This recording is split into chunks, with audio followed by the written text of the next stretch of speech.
Hello friends, সবাই কেমন আছো? আশা করছি সবাই খুব ভালো আছো। আজ আমি একটা নতুন রেসিপি নিয়ে চলে এসেছি। আমি বানিয়ে দেখাচ্ছি মোগলাই পরোটা। তার জন্য প্রথমে আমি 3 কাপ মতন ময়দা নিয়েছি, তাতে নুন, চিনি, সাদা তেল এবং অল্প একটু জল দিয়ে ভালো করে একটা ডো তৈরি করে নিচ্ছি। তারপরে আধ ঘন্টা মতন ঢাকা দিয়ে রেখে দিলাম।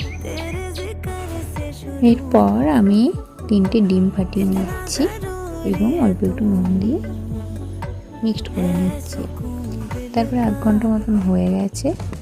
এরপরে আমি ওই ময়দার যে ডোটা বানিয়ে রেখেছিলাম ওটা থেকে অল্প ছোট ছোট লেচি কেটে বেলে নেব।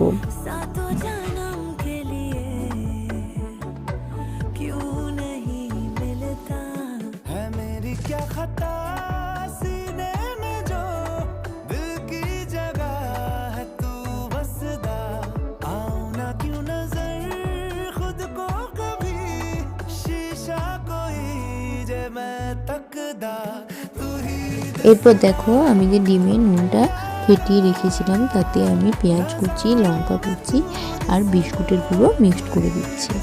তারপরে একটা একটা করে আমি ওই যে পরোটা বেলে রেখেছিলাম সেগুলো নেব এবং এরপর ওই যে মিক্সচারটা ডিমের সেটা ওই পরোটার মধ্যে দিয়ে চারপাশ থেকে পরোটাটাকে এইভাবে মুড়ে দিচ্ছি। এইভাবে একটা একটা করে আমি তৈরি করে নিচ্ছি এবং তারপর তেলটা গরম হয়ে গেলে সেই ডুবন্ত তেলে আমি ভেজে নিচ্ছি।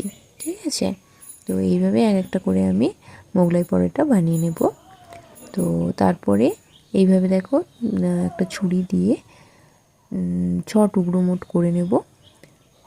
সবগুলো এইভাবে কেটে নেব এবং তারপরে সার্ভ করে দেবো। তো তোমাদের সবার এই রেসিপিটি কেমন লাগলো অবশ্যই জানিও। আর প্লিজ সবাই পাশে থেকো এবং লাইক, শেয়ার এবং সাবস্ক্রাইব করে দিও।